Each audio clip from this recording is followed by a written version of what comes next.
Ces images témoignent de l'ampleur des dégradations survenues en France dans la nuit de jeudi à vendredi. Près de 500 bâtiments ont été visés, 2000 véhicules brûlés et des magasins pillés, notamment à Paris. Ces violences font suite à la mort mardi de Naël, 17 ans, lors d'un contrôle de police. Le gouvernement déploie ce vendredi soir des véhicules blindés et 45 000 policiers et gendarmes sur le territoire. Près de 900 arrestations ont eu lieu la nuit dernière. Un tiers des interpellés de la dernière nuit sont des jeunes, parfois des très jeunes. C'est la responsabilité des parents de les garder au domicile. Et donc il est important pour la quiétude de tous que la responsabilité parentale puisse pleinement s'exercer, et j'en appelle au sens de la responsabilité des mères et des pères de famille. La République n'a pas vocation à se substituer à eux. Ces bus de la RATP, les transports parisiens, ont été incendiés. L'ex-premier ministre Jean Castex, à la tête de l'entreprise, fait le bilan. Vous voyez, entre 200 et 300 000 euros par bus. Enfin, je précise que nous avons déjà fait l'objet d'attaques. Il y a déjà 3 bus qui ont été brûlés dans la nuit de mercredi à jeudi, plus une rame entière de tram. Alors là, la facture est beaucoup plus élevée. Localement, des mesures de restriction des déplacements sont prises pour éviter le chaos. Le ministère de l'Intérieur a ordonné l'arrêt des bus et des tramways à 21 h dans tout le pays. Comparisons are being drawn between what's happening now and what happened here in France almost 20 years ago when anger spilled into the streets across the country following the deaths of 2 teenagers who were electrocuted while hiding from police during a chase in a Paris suburb. Something that residents of these suburbs say is very telling of the kind of discrimination and abuse they often feel they suffer in the hands of French authorities. Will Emmanuel Macron be able to address those grievances, something that governments before his were unable or unwilling to do? Well, the task ahead for the French president is immense. Annelise Borges in Paris for Euronews. La politique migratoire a une nouvelle fois divisé les dirigeants de l'Union européenne.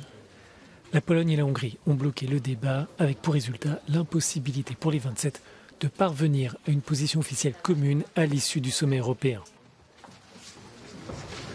Les chefs d'État et de gouvernement n'ont pas réussi non plus à s'entendre sur la dimension externe de la migration, même si le principe de négociation avec les pays tiers rassemble un large consensus entre les pays membres. La mejor manera de resolver el impacto de la migración irregular dentro de nuestras fronteras es reforzar la cooperación entre los países de la Unión y los países de tránsito y los países de origen, pues es que me parece de puro sentido común, ¿no? Yo, a lo largo de estas 5 o 6 horas que hemos tenido de debate sobre la migración, no me ha dejado de sorprender la ceguera de algunos en el sentido de no reconocer la necesidad de incorporar la dimensión exterior al pacto de migración y asilo. Budapest et Varsovie se sont emparés de cette question pour exprimer leur mécontentement à l'égard de l'accord conclu au début du mois de juin en vue de partager l'effort entre les 27. Les 2 pays avaient voté contre, mais une majorité qualifiée avait permis de valider le compromis. La Pologne annonce maintenant la tenue d'un référendum national alors que l'Union rappelle que le pacte doit être respecté. Polacy się mogli wypowiedzieć, czy chcą bezpiecznego kraju, czy chcą takich obrazków, jakie do nas docierają z niektórych miast, przedmieść zachodniej Europy.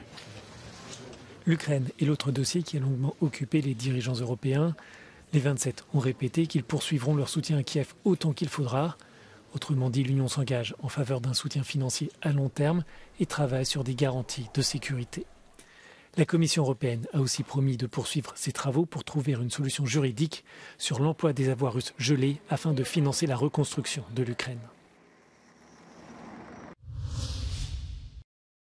L'ex-président brésilien Jair Bolsonaro a été condamné vendredi à 8 ans d'inéligibilité pour abus de pouvoir politique. Il est reproché à l'ex-dirigeant d'extrême droite d'avoir disséminé des fausses informations sur le système de vote électronique au Brésil. Dans un discours retransmis à la télévision en juillet 2022, quelques mois avant sa défaite, il avait mis en cause la fiabilité de ce mode de vote, suggérant que des fraudes étaient possibles. Ce nostalgique de la dictature militaire avait aussi dit vouloir corriger les failles de ces urnes électroniques avec la participation des forces armées. Jair Bolsonaro a dénoncé ce vendredi un coup de poignard dans le dos et annoncé vouloir saisir la Cour suprême.